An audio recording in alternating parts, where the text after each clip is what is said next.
जरूर। बोलिए सच्चिदानंद भगवान की, सद्गुरुदेव महाराज की, काशी विश्वनाथ महादेव की। ओम नमः पार्वती पतये हर हर महादेव।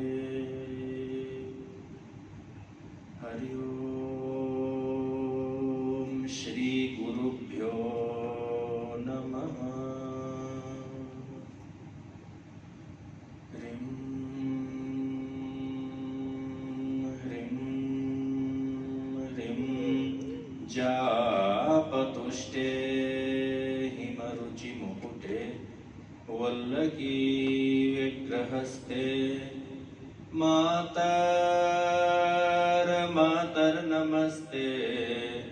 दह मम जडतां देहि बुद्धिं प्रशान्तां। विद्ये वेदान्तविद्ये श्रुतिपरिपठिते मोक्षदे मुक्तिमार्गे मार्गातीतस्वरूपे भव मम वरदा शारदे शुभ्रहारे शारदे शुभ्रहारे। जयतु जयतु नित्यं शङ्कराचार्यवर्यो जयतु जयतु तस्य अद्वैतविद्या नवद्या।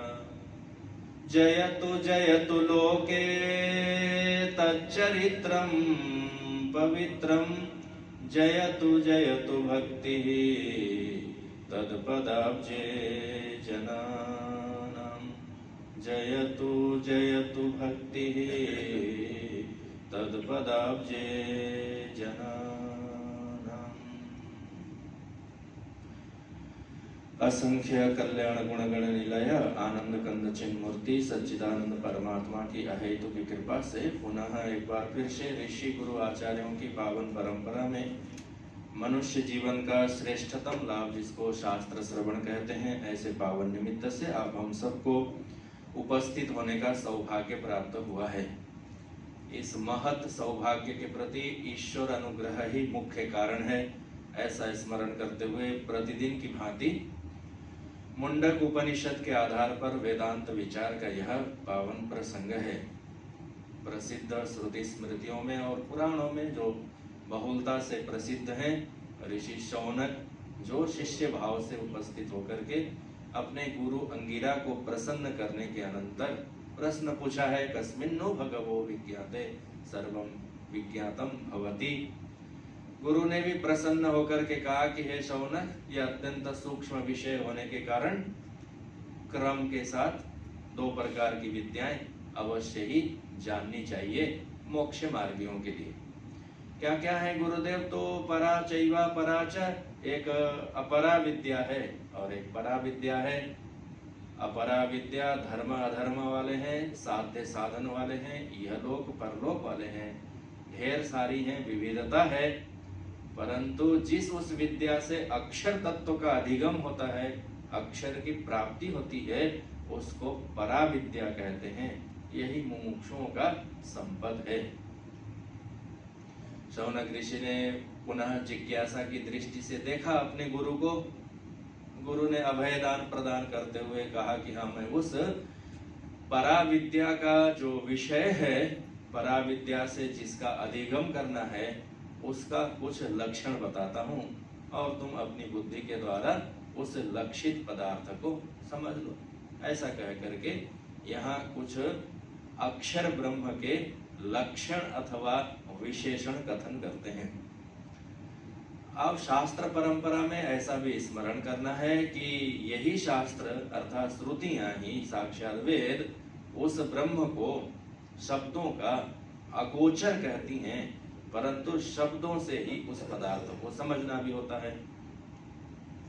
तो इसलिए वाच्यार्थ और लक्ष्यार्थ ऐसा भेद करके गुरु के द्वारा उच्चारित शब्द का अपने शुद्ध अंतःकरण से किस प्रकार ठीक ठीक लक्षित पदार्थ में वो प्रेरित है, ऐसा समझना भी शिष्यों का परम कर्तव्य होता है। इसलिए यहाँ पर विशेषणों का स्मरण करते हुए भी और विशेषणों का श्रवण करते हुए भी वह परमात्मा वास्तविक रूप से इन विशेषणों से विभूषित नहीं है, परंतु एक बार विशेषणों का ज्ञान हो जाए तो फिर उससे लक्षित पदार्थ का ज्ञान अवश्य ही हो जाता है, और उसी का नाम है अक्षर। संदेह हो गया था कि अक्षर कहने से जो लोक और वेद में प्रसिद्ध हैं अक्षर अनेक प्रकार के, किनको ग्रहण करना है। तो फिर से गुरु ने कहा कि जिनको ग्रहण नहीं करना है वो हम बताते हैं,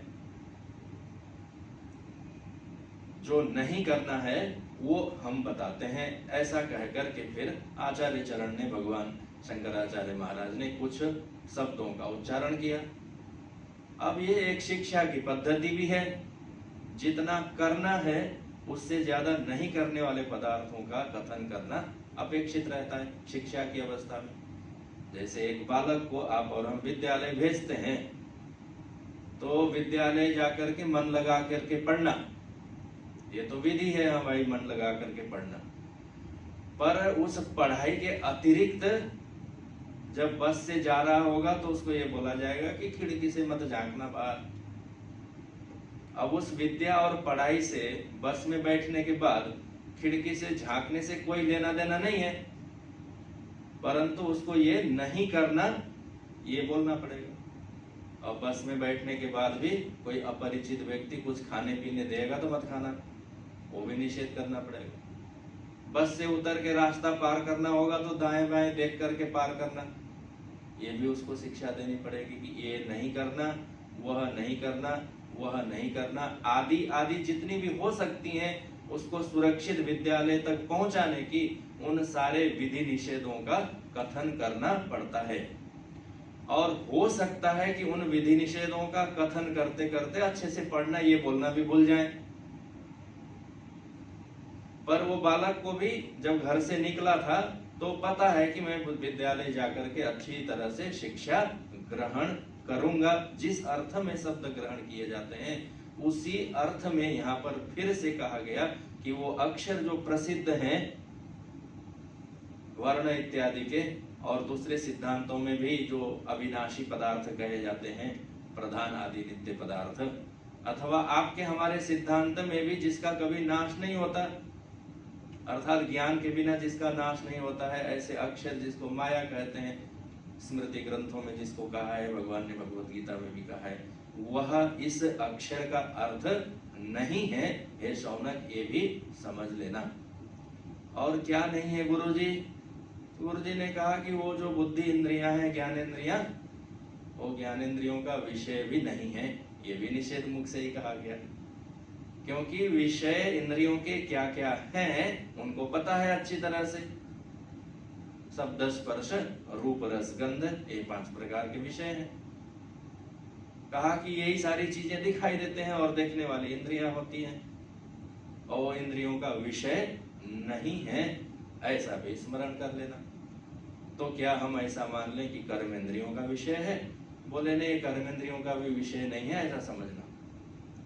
अब जब सारी इंद्रियां, ज्ञानेंद्रियां और कर्मेंद्रियां जो दोनों ही उनके लिए निषेध हो जाए तो सामान्य बुद्धियों के लिए तो यही बात समझ में आएगी कि ऐसी कोई वस्तु कौन हो सकती है।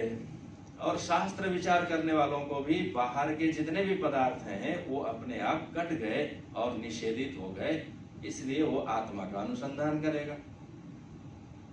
वो जो अक्षर पुरुष है वह तो परमात्मा ही ऐसा विचार करेगा। अधिभौत में भी वो विचार करके मनन करके देखेगा कि अच्छा ये तो इंद्रिय का विषय बन रहा है, वो भी बन रहा है, स्वर्ग भी बन रहा है, ब्रह्मलोक भी कान से सुनने में आता है शब्दों के माध्यम से। और जिस अक्षर को गुरुजी हमें समझाना चाहते हैं वह तो कर्णेंद्रिय का भी विषय नहीं है, तो फिर क्या हो सकता है? तो विचार करते करते वो परिशेष रूप में ऐसे अपने स्वयं आत्मस्वरूप का अनुसंधान कर लेंगे। उसी के यहाँ और कुछ भी लक्षण बताते हैं, देखिए मंत्र में, यत्तद् अदृश्यम अग्राह्यम अगोत्रम अवर्णम अचक्षुश्रोत्रम तदपाणिपादं नित्यं विभुं सर्वगतं सुसूक्ष्मं तदव्ययं यद्भूतयोनिं परिपश्यन्ति धीराः। श्रुति स्वयं कहती है अंगिरा ऋषि के माध्यम से कि वह अदृश्य है और अग्राह्य है। साथ ही साथ ग्रहण होने के लिए उसमें जो विशेषताएं होनी चाहिए वही शब्द स्पर्श रूप इत्यादि वो कोई भी नहीं है। परंतु ऐसा भी तो हो सकता है कि व्यक्ति मान ले थोड़ी देर के लिए चुपचाप छुप करके बैठा हुआ है और कोई इंद्रियों का विषय नहीं बन रहा है, कोई क्रियाएं नहीं कर रहा है, कोई उसमें अभी गुण उत्पन्न नहीं है, अस्तपाद इत्यादि का संचालन नहीं हो रहा है। मान लो चुपचाप बैठा हुआ हो और कोई पारंपरिक पदार्थ हो, कोई गोत्र वाला हो, बोले ये अगोत्रम ये भी है, इसमें किसी प्रकार का गोत्रीय अन्वय और संबंध नहीं है, अर्थात जिससे संबंध स्थापित करके इसको जाना जाए। गोत्र जो प्रसिद्ध रूप में आप और हम जानते हैं, गौतम है, भारद्वाज है, अत्रि है, वशिष्ठ है, मुद्गल है, आदि आदि जो गोत्र होते हैं उसी अर्थ में है। पर इस अगोत्र शब्द के उच्चारण करने में श्रुति का तात्पर्य क्या है कि जैसे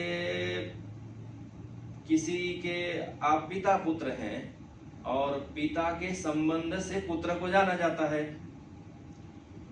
लड़का तो अभी नहीं आया है परंतु जान लिए कि ये देवदत्त है और यज्ञदत्त का लड़का है, अथवा देवदत्त नाम ऐसा नहीं भी जानते हैं तो भी स्वाभाविक रूप से कहते हैं कि ये वो अमुक व्यक्ति का लड़का है, यानी अपत्य है, ये गोत्र वाला है। तो वैसे ही मानो शब्द स्पर्श इत्यादि कोई दृश्य रूप में नहीं है अथवा ग्राह्य रूप में भी प्राप्त नहीं हो रहा है, इसमें नहीं है, श्रुति निषेध करती है, तो फिर हम ऐसे संबंध बना करके जान लेंगे अमुक गोत्रीय है, अर्थात मूल इसका कहीं ना कहीं है। तो श्रुति कहेगी कि नहीं नहीं, ये जो पदार्थ है आत्मा नाम की चीज जिसको अक्षर कहते हैं और वही ब्रह्म है, वो तो अगोत्रम, गोत्र से रहित है, अर्थात उसका कोई मूल नहीं है बल्कि वही सब का मूल है। जैसे ऋषि का संतान हो गया तो ऋषि परंपरा से उसका गोत्र और प्रवर आदि प्रचलित हो गए। बोले आप कौन है? बोले मैं शर्मा हूँ। क्या गोत्र है भाई आपका? बोले भारद्वाज गोत्र है। तो भारद्वाज गोत्र ऐसा स्मरण करने मात्र से ऋषि का नाम याद आ गया, और ऋषि होंगे तो ब्रह्मा जी के पुत्र होंगे कहीं न कहीं, अत्रि है, मरीच है, कश्यप है इत्यादि। और ब्रह्मा जी होंगे तो उनके भी जो जहाँ से अक्षरम से उनकी उत्पत्ति होती है, तत्काल ही ज्ञान के लिए पता चल गया कि हाँ भाई ये गोत्र वाले हैं, सगोत्री हैं अथवा भिन्न गोत्र वाले हैं। तत्काल मूल सहित सारी परंपरा केवल गोत्र उच्चारण करने से जाना जाता है। वैसे ही इस अक्षर ब्रह्म में भी कोई गोत्र है, इनके पिता पुरखों का कोई समाचार है, कहां से आए हैं ये कुछ पता चलता है? बोले अगोत्रम। जैसे कुछ लोग कहते हैं कि ये जो भारत में आर्य हम लोग रहते हैं वो उधर पश्चिम से आए हैं, यूरोप आदि से। बोले वहां इनका मूल अनुसंधान करते हुए जाते हैं कि हाँ यहाँ बाद में आए, पहले उधर रहते थे। तो कुछ लोग खोजते हुए उधर भी चले जाते हैं। तो वैसे ही यह जो अक्षर पुरुष है, इसका कोई गोत्र, वंश, परंपरा, इसके पिता, इसके माता अथवा इनके कोई दादा परदादा पुरखे कोई तो होगा। बोले अगोत्रम। इसमें कोई गोत्रोत्पत्ति कभी भी नहीं हुई, इसमें किसी प्रकार का अन्वय नहीं है, इनका अपना कोई वंश और वंश चरित्र किसी प्रकार नहीं है, अत्यंत अगोत्र है। ऐसा भी इस यहाँ अक्षर पदार्थ को समझ लेना चाहिए। चलो मान लेते हैं कि गोत्र नहीं होगा, अगोत्रम का अर्थ हुआ मूल रहितम, उसका कोई मूल नहीं है। क्यों? क्योंकि यह स्वयं सबका मूल है, इसका कोई कारण नहीं है, क्योंकि ये सबका कारण है। कारण भी कार्य की दृष्टि से कार्य है तो फिर ये कारण है, अन्यथा इसका कोई अपना कारण भी नहीं है। पौत्र प्रभृति इत्यादि गोत्र इसमें नहीं होने के कारण यह अगोत्र है।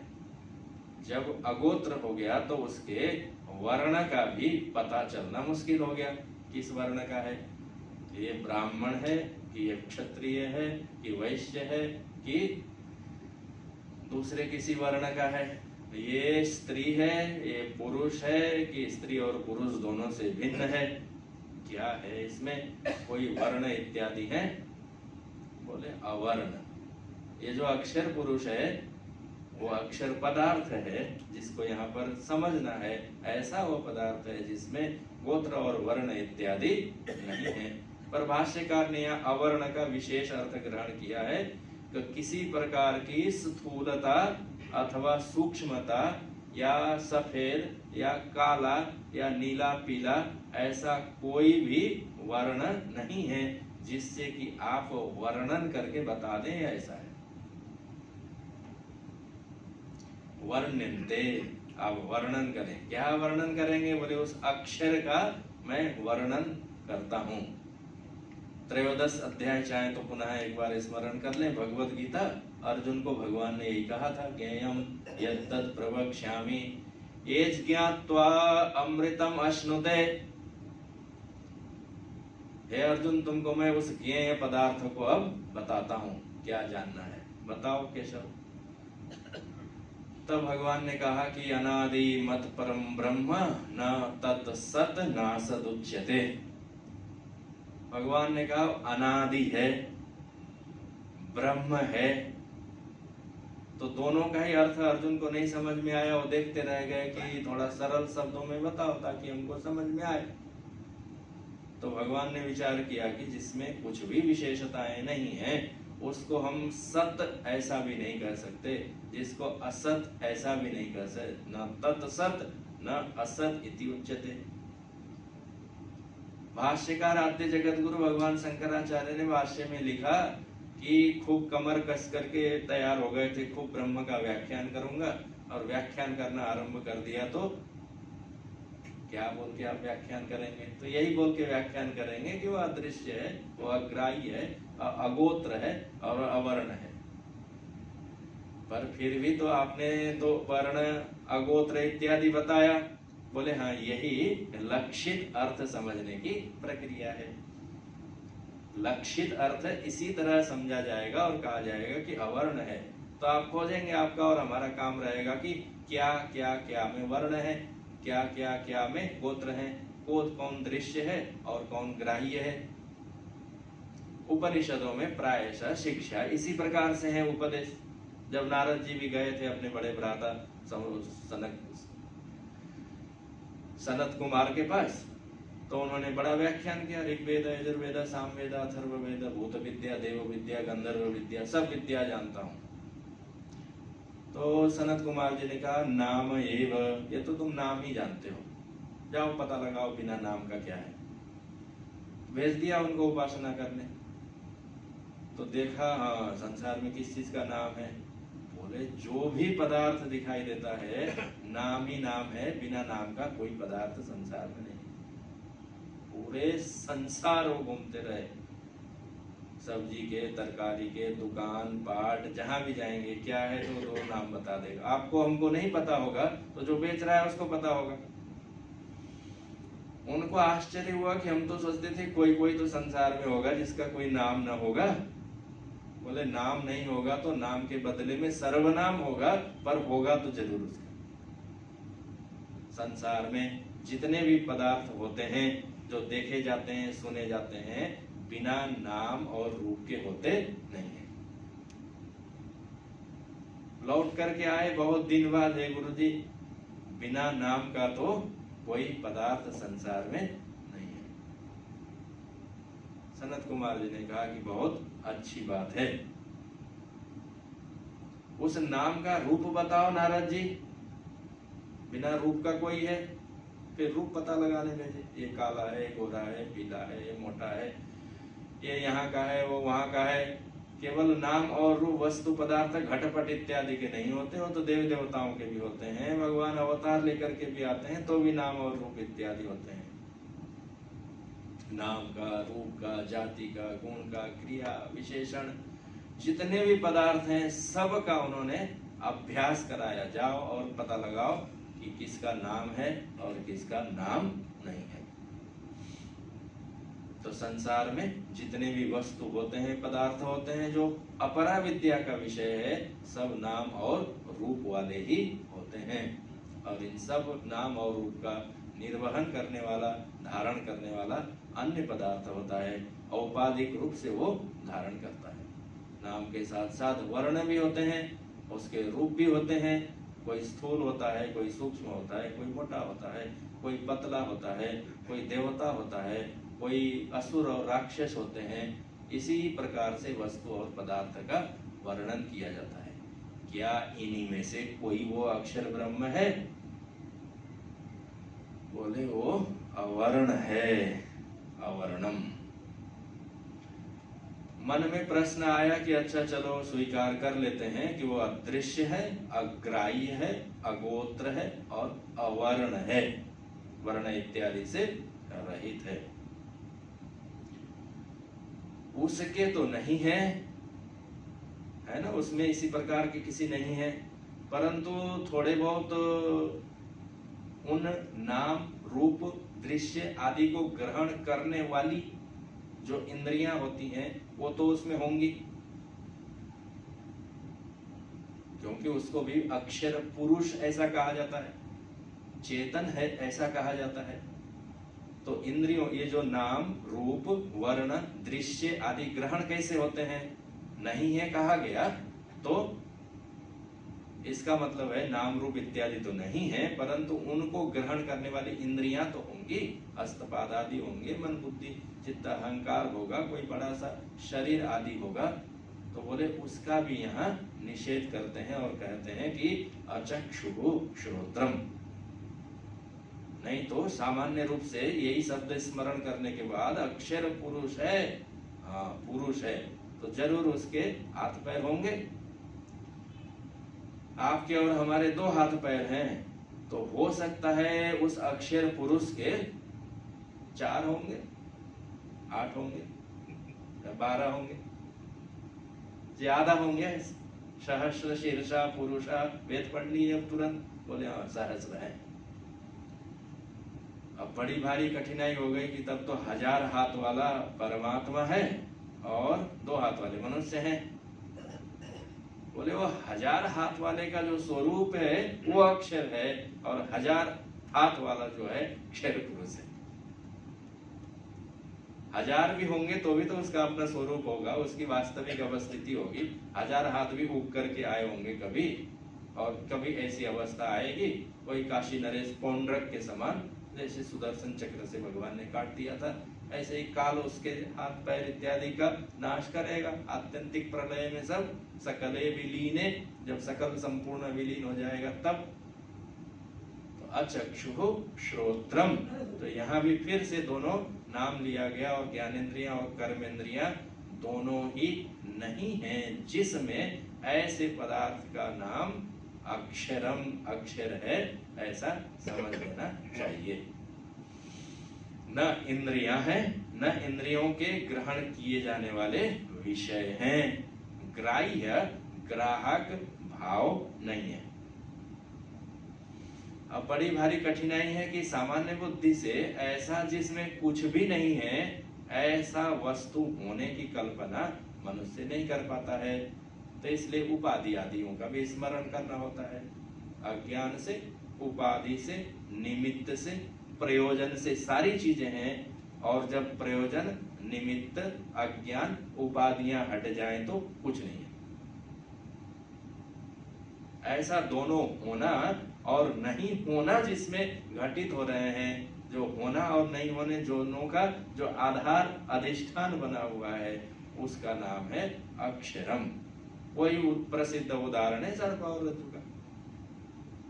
रस्सी है और उस रस्सी में अभी सर्प अस्ति, अब सर्प है तो उसका पूंछ भी, उसकी पूंछ भी है सर्प की और सिर भी है, दोनों है। रस्सी के पूंछ और सिर तो नहीं है, है सर्प के, परंतु आरोप और व्यवहार कहाँ होता है? रस्सी में।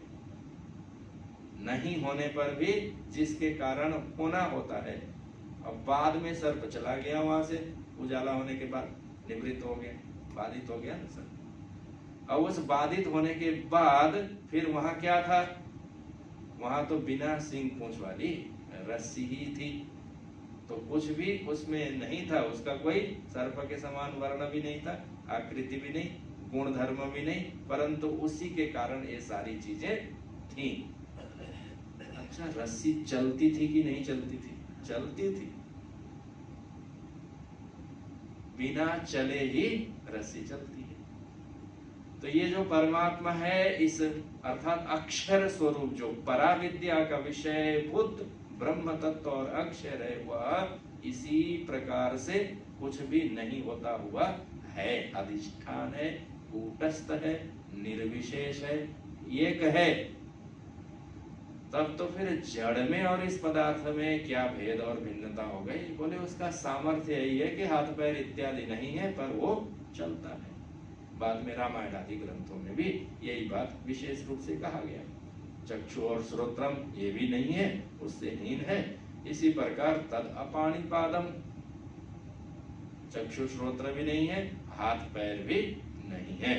अर्थात अपरा विद्या के द्वारा जहाँ सगुण ब्रह्म और विशेषताओं का हजार हाथ पैर और मुख वाले कथन किया गया था, उनका भी यहाँ पर पराविद्या के द्वारा निषेध कर दिया गया। वो उपास्य ब्रह्म है, वह सेवनीय देवता है, वो कामना से युक्त वालों को अभय प्रदान करने के लिए ऐसा वरदान देना पड़ेगा भयभीत के लिए। तब तो फिर हाथ भी चाहिए, एक हाथ में सुदर्शन चक्र भी चाहिए और दूसरे हाथ में त्रिशूल भी चाहिए। किसके लिए? भयभीत के लिए। और जिसने अभयता को प्राप्त कर लिया है, उसके लिए हाथ पैर वाले परमात्मा की जरूरत नहीं है। उसके लिए तो हाथ पैर चक्षु श्रोत्र दृश्य इत्यादियों से रहित ही परमात्मा है, और उसी को अक्षर ब्रह्म ऐसा कहा जाता है। फिर भी तो उस ब्रह्म में रक्षा करेगा ही ज्ञानोत्पत्ति करके, कैसे संभव है? तो बोले हाँ, वो परमात्मा ऐसा है कि हस्तपाद आदि नेत्र श्रोत्र नहीं होते हुए भी सब कुछ करने, देखने, सुनने, ग्रहण करने वाला होता है, क्योंकि वो सबका अपना आत्मा है। यहाँ भाष्यकार ने उदाहरण दिया है, अपाणिपादो जवनो गृहीता। अपाणिपादो जवनो गृहीता पश्यत्य चक्षुः शृणोत्य कर्णः। ये दूसरे उपनिषद का मंत्र भी यहाँ स्मरण करते हैं आचार्य चरण। नहीं तो इतने सारे निषेध करने पर फिर मन में ये आएगा कि अच्छा ऐसा होना पता नहीं संभव है अथवा नहीं। और दूसरा, अभी अज्ञान उस तरह से तिरोहित नहीं है, तो फिर तो ज्ञानोत्पत्ति ही सही करके रक्षा की अपेक्षा रहती है। तो फिर वो परमात्मा हमारी ज्ञान प्रदान करो, आत्मदीपेन भास्वता, भीतर आत्म रूप से ही प्रकट हो जाओ, ऐसी प्रार्थना भी वो ठीक से सुनेगा कि नहीं? खूब सुनेगा। कैसे सुन लेगा भाई? अभी अभी तो आपने कहा कि उसमें तो कान श्रोत्र चक्षु इत्यादि नहीं है, तो वो बिनु पग चले सुने बिनु काना, ऐसा है। बिना पैर के वो चलता है और बिना कानों के सुनता है भी। मनुष्यों को सुनने के लिए कान की जरूरत पड़ती है, देवताओं को भी कान की जरूरत नहीं पड़ती। तो परमात्मा को तो आपकी हमारी बात सुनने के लिए कान की कोई आवश्यकता नहीं है। आपको और हमको, अर्थात सामान्य मनुष्यों को, जिन्होंने विचार नहीं किया आत्मा का, उसको देखने के लिए नेत्र की जरूरत पड़ती है। परमात्मा को देखने के लिए नेत्र की जरूरत नहीं पड़ती। आचार्यों ने कहा विश्वास नहीं है तो अभी परीक्षा कर ले। अनेजदेकम मनशो जवीयो नैनदेवा आपनुवन पूर्ववर्षत। सभी देवताओं ने यही प्रयास किया था, चलो देखते हैं, पता लगा करके। तो कोई भी देवता पता नहीं लगा पाए थे। तो एक बार मन ने प्रतिस्पर्धा की परमात्मा से, चलो दौड़ लगाते हैं कौन जल्दी पहुंचता है।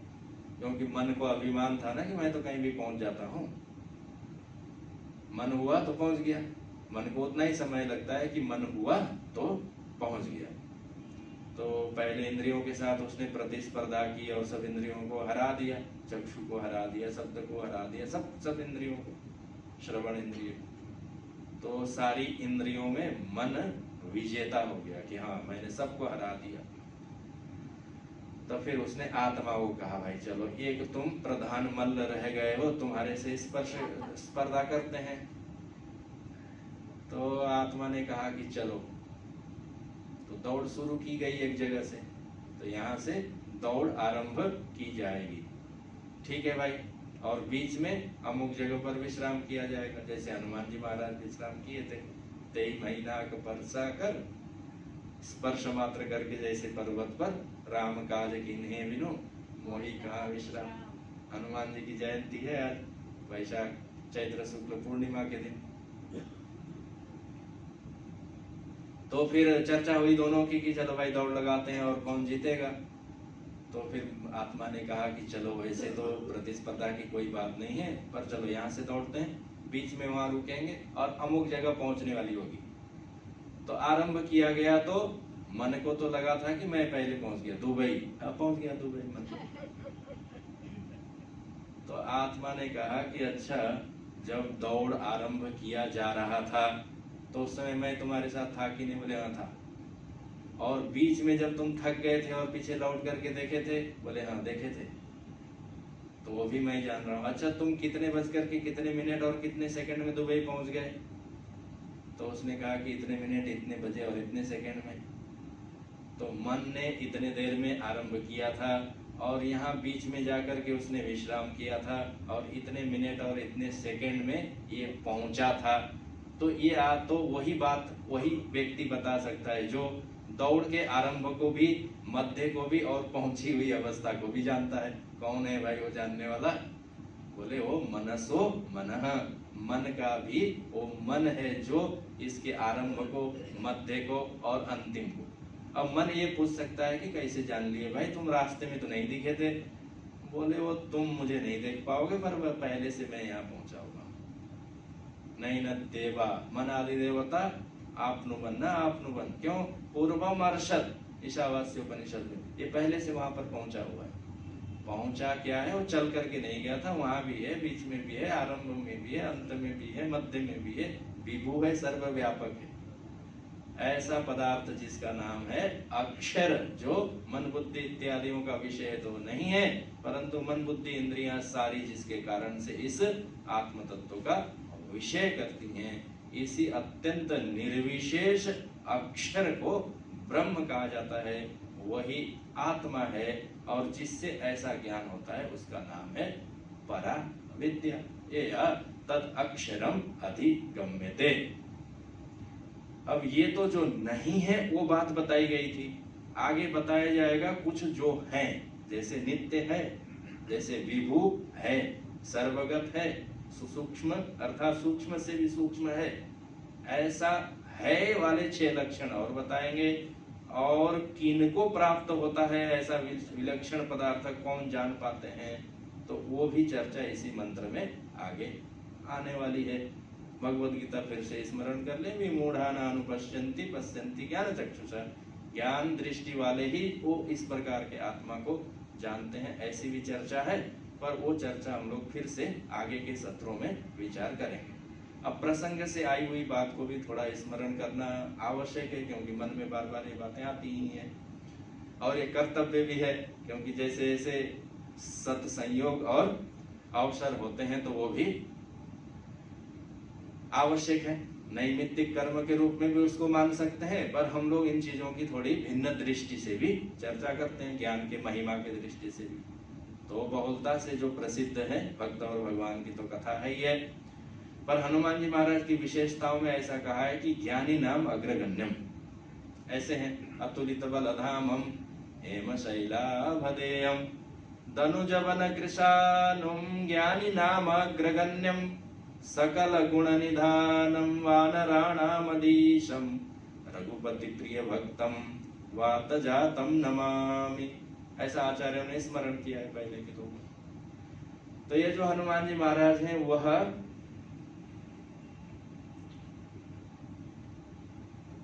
गांव के देवता हैं। क्या कहते हैं, गांव में और कोई मंदिर होगा अथवा नहीं होगा, हनुमान जी महाराज जरूर विराज रहे होंगे, क्योंकि भगवान ने ऐसा उनको वरदान ही दिया है। रामायण आदि काव्यों में और ग्रंथों में विस्तार पूर्वक उसकी बात आती है।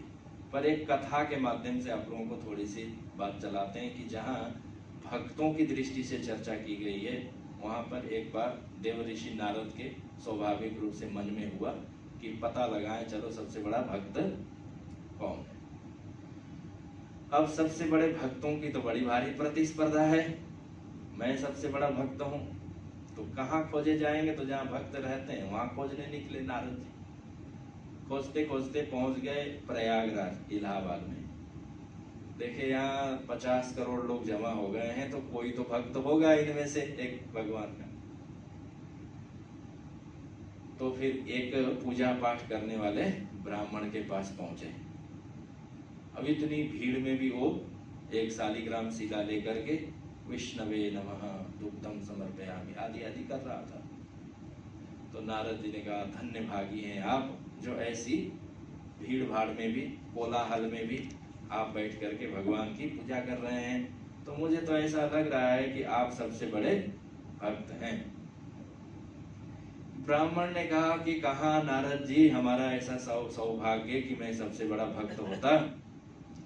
पूजा करते करते बूढ़ा हो गया, परंतु भगवान दर्शन देंगे कि नहीं देंगे, भगवान की कृपा हुई कि नहीं हुई, भगवान का क्या स्वरूप है, क्या गुण है, ये तो मुझे कुछ भी पता नहीं। थोड़ी देर पूजा कर लेता हूँ तो फिर मन में होता है बहुत पूजा कर लिया, इतने से तो मिल ही जाना चाहिए था भगवान। और मन में कभी कभी तो ऐसी भी इच्छा होती है कि चलो पूजा किए तो 4 लोग हमको देख भी ले कि ये पूजा कर रहा था। तो पूजा पाठ करता हूँ, पर मैं, और दूसरा मैं ब्राह्मण हूँ तो पूजा तो मुझे करनी ही चाहिए। मेरे से तो अच्छा राजा है जो संसार का काम करते हुए भी भगवान का भजन करता है। इसलिए है नारद जी, मैं बड़ा भक्त नहीं हूँ, वो हमारा राजा बड़ा भक्त। नारद जी ने कहा कि अच्छा, क्या उसमें विशेषता है? बोले कि वो विशेषता यह है कि प्रजा का पालन करता है, लोगों की व्यवस्थाओं को देखता है, सबके सुख दुख को ठीक करने का प्रयास करता है। अब मैं तो खाली अपना ही करता हूँ, बहुत हुआ तो भोग लगाए, 1 किलो फल और 5 लोगों को बांट दिए, और राजा को। नारद जी ने उनको हाथ जोड़े और कहा कि जब राजा ही बड़ा भक्त है तो क्यों ना उसी से मिल लो। तो राजा के पास गए, बड़ी प्रशंसा की, राजा भी खुश हुआ, हो हमारे बड़े भाग्य नारद जी आप आए वीणा बजाते हुए, क्या आपका सत्कार करें? नारद जी ने कहा, मैं सत्कार ग्रहण करने के लिए नहीं आया हूँ, हमने सुना है, ब्राह्मण कह रहा था कि आप तो बहुत बड़े भगवान के भक्त हैं, राम राम करते हैं, एकादशी का व्रत भी रखते हैं, प्रजा को, नर को नारायण मान करके आप सेवा करते हैं, यही आपने धर्म ग्रहण किया है। राजा बड़ा दुखी हो गया, बोला, कहा नारद जी, मैं और भगवान का भक्त कितनी ही प्रजा की सेवा कर पाता हूँ। मैं तो ये जो 150 करोड़ मनुष्य हैं उन्हीं के बारे में सोचता हूँ, और कोशिश करता हूँ कि मनुष्यों को अन्न मिल जाए, पशु से भले ही मैं बचा लूं, छीन लूं। क्या कहते हैं, पशु अगर चर जाए खेती तो और मनुष्यों को कितना दुख होगा, भगवान को दुख होगा क्या? वो तो मनुष्यों के लिए ही राजा सोचता है, उसके अतिरिक्त अन्यों को नहीं सोचता। पर राजा का तो कर्तव्य है कि राज्य में रहने वाले जितने भी प्राणी हैं सबके लिए सोचे। राजा ने कहा, नहीं नहीं नहीं, मैं तो कोई विशेष नहीं हूँ, वो तो थोड़ी बहुत सेवा में लगा रहता हूँ, तब भगवान का विस्मरण हो जाता है। कभी कोई निमित्त आता है तो थोड़े बहुत धार्मिक आयोजन कर लेता हूँ। हाँ, तीर्थों में 1-2 धर्मशाला बना दी है, हाँ, काशी में घाट बना दिए हैं।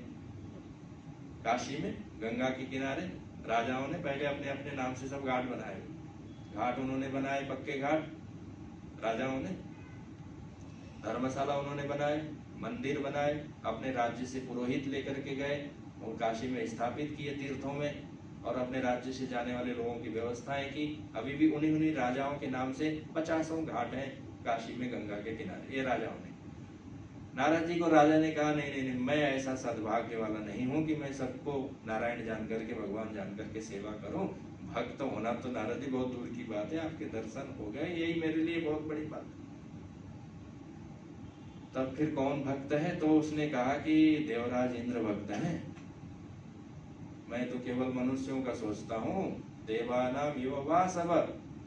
इंद्र सबसे बड़े भक्त हैं भगवान के, क्योंकि वह संपूर्ण देव सत्ता और मनुष्य सबकी रक्षा करते हैं, जल बरसाते हैं, और तब भी भगवान का भजन करते हैं। पितामह के पास ज्ञान ग्रहण करने भी जाते हैं, कभी कभी तपस्या भी करने जाते हैं। गुरु भी उन्होंने रख रखा है एक। हमारा तो पुरोहित एकादशी को ही आता है, उनके गुरु जी हमेशा रहते हैं साथ में, बृहस्पति। तब नारद जी ने कहा कि अच्छा, देवराज इंद्र सबसे बड़े भक्त हैं, उन्हीं के पास जाता हूँ, तो इनको कितना ही देर लगेगा। नारद जी भगवान के मन है, जो भी मन की बात हुई उड़े और पहुंच गए स्वर्ग।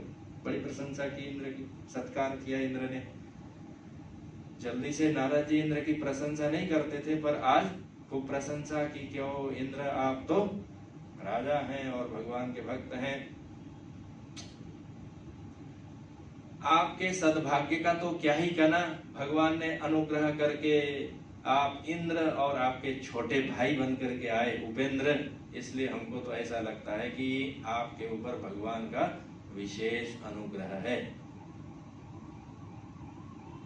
इंद्र ने खूब नारद जी की प्रशंसा की और कहा कि हे नारद जी, आप ठीक कहते हैं कि भगवान ने अनुग्रह करके छोटा भाई बन करके आए, पर भाई ही बने। और संसार में ऐसा बहुत कम होता है कि भाई भाई हो और बहुत ज्यादा प्रेम हो। कितने भी अच्छे हो तो कुछ दिन बाद तो अलग होना ही पड़ता है। इंद्र ने कहा कि हाँ, थोड़ा बहुत सद्भाग्य तो हुआ, भगवान ने अनुग्रह करके उपेंद्र बन के, वामन बन करके आए ही थे, अदिति के पुत्र होकर के, पर मैं उतना सौभाग्यशाली नहीं जितना कि हमारे पितामह ब्रह्मा जी हैं। वो तो परमात्मा के पुत्र ही बन करके आए थे, इसलिए उनका सद्भाग्य, वो ज्यादा बड़े भक्त हैं। नारद जी वहां से भी उड़ करके फिर चले गए ब्रह्मलोक। अच्छा, आप लोगों को रेफरेंस के लिए बता दें, कथा आई है आपके बृहद भागवत धर्म, भक्तों ने ऐसा लिखा। नारद जी ने कहा कि आज तो मैं पता लगा करके ही छोड़ूंगा कि भगवान का सबसे बड़ा भक्त कौन है। ब्रह्मा जी होंगे। हाँ, वो निरंतर कमल के आसन पे बैठ करके, जिस ब्रह्मा जी को परमात्मा नारायण ने संपूर्ण ज्ञान का उपदेश दिया था, तो अपना प्रिय पुत्र मान करके ही तो दिया होगा, शिष्य मान करके, सारी वैभव और संपत्ति को। वो भी तो भगवान का निरंतर स्मरण करते होंगे। ऐसा कह करके ब्रह्मा जी के पास नारद जी गए, दंडवत किया। पिता हैं इनके भी, खूब उनकी प्रशंसा की हो। पिताजी, आपका तो क्या सद्भाग्य, भगवान बड़ा अनुग्रह करके आपको बार बार दर्शन देते हैं, और उन्हीं के से आप उत्पन्न हुए हैं, उन्हीं के दिए हुए आसन पर पिताजी की जगह आपको मिल गई है, कमलासन होकर के। ब्रह्मा जी ने कहा कि हे नारद, ठीक कहते हो, भगवान का बड़ा अनुग्रह है, और लोग भी मानते हैं कि मैं तो ब्रह्मा हूँ और भगवान का अत्यंत सन्निकृष्ट हूँ, पर मुझे फुर्सत कहाँ है भगवान का भजन करने को। भक्त तो भगवान शंकर हैं, तुम पुनि राम राम दिन राति, सादर जपहु अनंगाराती। ब्रह्मा जी ने कहा कि मैं भक्त नहीं हूँ और बड़ा तो हूँ ही नहीं, क्योंकि मैं भगवान का भक्त होता तो भगवान अनुग्रह करके निरंतर अपने नाम का, अपने रूप का दर्शन और स्मरण कराते रहते। मत्त स्मृति ज्ञानम अपोहनम च, भगवान तो हमारे ऊपर अनुग्रह करके हमारे ज्ञान का अपोहन ही करके रखते हैं। मैं तो ये सारा सृष्टि बनाने में लगा रहता हूँ, भगवान का स्मरण तो मुझसे हो नहीं पाता, मैं उतना बड़ा भक्त नहीं हूँ। शिव भक्त हैं, पार्वती भक्त हैं। चले गए नारद जी भगवान शंकर के पास, प्रणाम किया, अर्चन वंदन की, बड़ी प्रशंसा की शिव पार्वती की। उन्होंने कहा आप तो महादेव हैं, उमा महेश्वर हैं, बड़े सद्भाग्यशाली हैं, और भगवान श्री राम ने भी आपको देवता माना हुआ है साक्षात, तो आपसे बड़ा तो और कोई वैष्णवा नाम यथा शंभु। सबसे बड़े भक्त भगवान शंकर हैं, आपका बड़ा सद्भाग्य है। तो भगवान शंकर ने कहा कि हमारा कहाँ भगवान, हे नारद जी, सद्भाग्य है। भगवान के भक्त तो वैकुंठ में रहने वाले लोग हैं, लक्ष्मी जी हैं। नारद जी को भी लगा ठीक ही है भाई, भगवान रहते हैं हरः शेते हिमालय, भगवान शंकर हिमालय में रहते हैं और भगवान रहते हैं वैकुंठ में। भक्त हैं, निरंतर स्मरण करते हैं, पर सन्निधि तो नहीं है, सालोक्यता तो नहीं है, साहित्य तो नहीं है। नारद जी ने कहा कि अच्छा ठीक है, चलो वहीं पता लगाते हैं। वैकुंठ गए, वहां के लोगों की प्रशंसा की, जय की, विजय की, नंद की, सुनंद की, बड़े भारी भाग्यशाली आप लोग हैं। भगवान जब दरवाजे से अंदर बाहर करते होंगे तो आप दर्शन करते होंगे। भीतर गए, लक्ष्मी जी की बड़ी भारी उन्होंने प्रशंसा की, ओ माते आपके तो बड़े सद्भाग्य हैं, भगवान के चरण आपके कर कमलों से सेवित हो रहे हैं। इतना बोलना ही था कि लक्ष्मी जी ने कहा कि कहाँ नारद जी, देखो अभी यहाँ बैठे हुए थे और अभी देखो नहीं है, कहाँ चले गए। सद्भाग्य तो हमारा बहुत है, भगवान के भक्त के रूप में उनके चरणों में हम रहते हैं, परंतु कठिनाई ये है कि भगवान ही यहाँ नहीं रहते हमेशा। तो सच में नारद जी ने देखा तो भगवान तो वहां नहीं है। नारद जी को बड़ा आश्चर्य हुआ कि सचमुच ये तो भगवान का धाम ही है, लक्ष्मी जी यहाँ सेवा करती रहती हैं और भगवान तत्काल तिरोदधे अंतर्धान हो जाते हैं। लक्ष्मी जी को पूछा कि अरे माता लक्ष्मी, तब फिर आपसे भी बड़ा कोई भक्त है क्या भगवान का, जो आपको छोड़ करके जाते हैं। तब लक्ष्मी माता ने कहा कि हाँ, ये कभी वेश बदल करके बलि चक्रवर्ती राजा के में चले जाते हैं, और एक बार तो ऐसा हुआ कि बलि चक्रवर्ती ने इनको जीत लिया, अभी उनके द्वार पर ये द्वारपाल बने हुए हैं। हमारे पास कहाँ है, हमारा कहाँ सद्भाग्य है कि भगवान के निरंतर दर्शन हो। पाताल चले गए देवऋषि नारद, भक्तों के खोजने निकले थे, कौन बड़ा भक्त है। पाताल चले गए, सबको नमस्कार किया और करते करते द्वार पर भगवान भी मिल गए, भगवान को भी नमस्कार किया। पर आज नारद जी भगवान के पास नहीं रुके, भीतर चले गए राजा बलि के। उनकी, क्योंकि वो तो भक्तों को खोजने निकले थे, भगवान को खोजने तो नहीं निकले थे। कि भक्त कौन बड़ा है, जरा चलो पता लगाते हैं। बलि राजा के पास चले गए और उनको कहा कि आपका बड़ा सद्भाग्य है। माता लक्ष्मी भी कहती है कि आपसे बड़ा तो कोई भक्त नहीं है, आपने तो सर्वस्व समर्पण करके भगवान को जीत लिया और द्वारपाल बना लिया।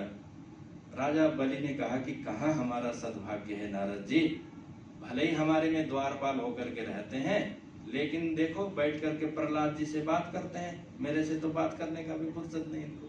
प्रहलाद हमारे पितामह वो बड़े भक्त हैं, क्योंकि मैं तो बूढ़ा होने के बाद दान में और दान दे करके इनको जीता था, और हमारे पितामह तो प्रहलाद जी बाल्यकाल से ही इनकी स्तुति करते हैं। श्रवणम कीर्तनम विष्णु अर्चनम पाद सेवनम अर्चनम वंदनम दास्यम सख्यम आत्मनिवेदनम। राजा बलि ने कहा कि मैं बड़ा भक्त नहीं हूं, बड़े भक्त तो प्रहलाद जी हैं। झटपट नारद जी वहां से उठे, जब आप बड़े भक्त नहीं हैं तो आपके पास क्या बैठना, आपसे बड़ा भक्त जब मिल गया तो क्यों न मैं उन्हीं के पास चला जाऊं। फिर उठ करके प्रहलाद जी के पास चले गए। प्रहलाद जी को नमस्कार किया देवऋषि नारद ने और कहा कि आपका तो बड़ा सद्भाग्य है प्रहलाद जी, आपके पास तो निरंतर बाल्यकाल से ही भगवान। प्रहलाद जी ने कहा कि हे नारद जी, आप ठीक कहते हैं, मुझे बाल्यकाल में ही भगवान ने अनुग्रह करके नरसिंह अवतार धारण करके अपने गोद में बैठाया था, लेकिन कितने दिन, मैं कोई बड़ा भक्त नहीं हूं, मेरे पास तो भगवान थोड़ी देर के लिए थे। सबसे बड़े भक्त तो हनुमान जी हैं, जो निरंतर किम पुरुष वर्ष में रह करके पूरा तो मारुतिर यस्य।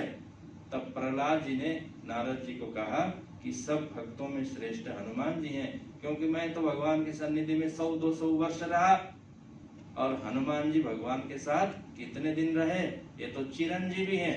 हनुमांश्च विभीषण कृपः परशुरामश्च। भगवान श्री राम अयोध्या में राजा बने 10 वर्ष सहस्राणी 10 वर्ष शतानि च। 11,000 वर्ष तक भगवान श्री राम राजा रहे, और जब तक भगवान श्री राम राजा रहे 11,000 वर्ष तक हनुमान जी भगवान के पूरा तो मारुतिर्यस्य, बिल्कुल आंख बिना पल के झपकाए सामने में बैठ करके भगवान की सेवा करते रहे। प्रहलाद जी ने कहा कि वो हनुमान जी महाराज हैं जो भक्तों में अग्रगण्य हैं। हम लोग तो तीसरे चौथे पांचवें में आ जाएं, प्रहलाद नारद पराशर पुंडरीक व्यासांबरीश सुख सौनक भीष्म दालव्यान, हम लोगों को तो नंबर गिनेंगे तो 7, 8, 9, 10, 11, 12 कहीं आएगा, 50, 60 में आएगा, 100 में भी आएगा कि नहीं, 1000 में भी पता नहीं आएगा कि नहीं। पर जब भक्तों की गिनती होती है तो ये हनुमान जी पूरा तो 1 नंबर में गिने जाते हैं। सभी भक्त लोग भगवान को खोजते रहते हैं, उनकी अलग अवस्था है, पर ये जो हनुमान जी महाराज हैं इनको भगवान खोजते हैं, कहते हैं सामने में बैठिए कपिराज आप। ऐसी क्या खासियत है भाई इन हनुमान जी में जो बाकियों में नहीं है।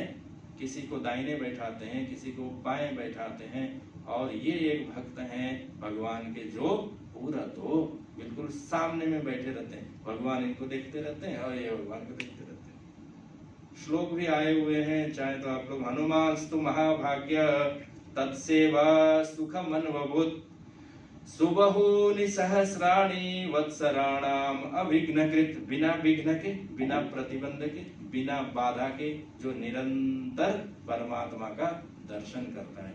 भगवान ने भी भगवत गीता में यही कहा, हे अर्जुन 4 प्रकार के भक्त होते हैं मेरे, आर्तो जिज्ञासु अर्थार्थी। एक आर्त होता है, एक जिज्ञासु होता है, एक अर्थार्थी होता है। अच्छे हैं इन लोग भी। उदारा सर्व एवैते, ये भी भक्त है, भले अर्थार्थी है, जिज्ञासु है, कामना से युक्त है, परंतु ज्ञानी तो आत्मैव मे मतम। एक दूसरा भी जो भक्त है, जो ज्ञानी भक्त है, वो जो ज्ञानी भक्त है वो मेरी आत्मा है, और ज्ञानी भक्त मेरी आत्मा है, ज्ञानी भक्त का आत्मा मैं हूँ।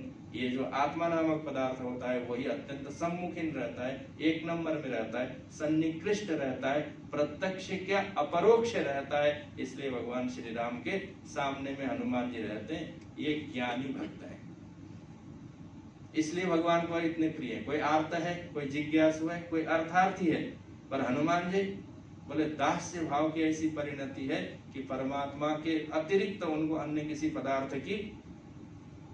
एक बार तो माता जानकी ने कहा कि ये तो बिल्कुल यहाँ सामने में बैठा रहता है, भक्तों की लिखी हुई बात है। अरे तो संसार है, सृष्टि है, घर के कुछ काम धाम है, आंतरिक कुछ बातें हैं, तो एक बार रिद्धि सिद्धि के 2 झोले लेकर के इधर गेट पे बैठा दिए कि लीजिए हनुमान जी बांटते रहिए। अष्ट सिद्धि नवनिधि के दाता असबर दीन जानकी माता। हनुमान जी अष्ट सिद्धि नवनिधि बांटते हैं भगवान श्री राम के द्वार पर बैठ करके, और संसार के प्राणी उसी को लेते रहते हैं भगवान तक। राम दुआरे तुम रखवारे, भगवान को बचाने वाले यही भक्त हैं, नहीं तो सभी लोग वहां पहुंच करके भगवान की प्राप्ति होगी। हनुमान जी का ये रिद्धि, ये सिद्धि, ये प्रतिष्ठा, ये वज्रदेह, ये रिद्धि सिद्धि बांटते रहते हैं। हनुमान जी से ही प्रसन्न होकर के लौट करके आते हैं, भगवान के पास नहीं जाते, रखवाले हैं, अर्थात भगवान की रक्षा करने वाले हैं हनुमान जी। बिना उनके आज्ञा भीतर किसी का प्रवेश नहीं है। ऐसे ज्ञानी भक्तों में जो श्रेष्ठतम है, अत्यंत प्रिय है, वातजात हैं, और भगवान के सामने रहने वाले हनुमान जी महाराज का प्राकाट्य दिवस है आज, इस चैत्र का शुक्ल पूर्णिमा का दिवस। कुछ लोग कार्तिक में भी मानते हैं, पर ये भी उतना ही महत्वपूर्ण है। कल्प भेद से अनेक प्रकार की कथाएं आती हैं। ऐसे हनुमान जी महाराज जो भक्तों में भी अग्रगण्य हैं और ज्ञानियों में तो है ही है, ऐसे हनुमान जी महाराज की कृपा और अनुग्रह सभी वक्ता, श्रोता और दर्शक सभी लोगों के ऊपर हो, ऐसी कामनाओं के साथ आज के सत्र को हम लोग यहाँ विश्राम देंगे। बाकी की चर्चाएं आगे के सत्रों में पुनः विचार होंगे। बोलिए सच्चिदानंद भगवान की, सदगुरुदेव महाराज की, काशी विश्वनाथ महादेव की, सियावर रामचंद्र भगवान की, पवन सुत हनुमान जी महाराज की। ओम नमः पार्वती पतये हर हर महा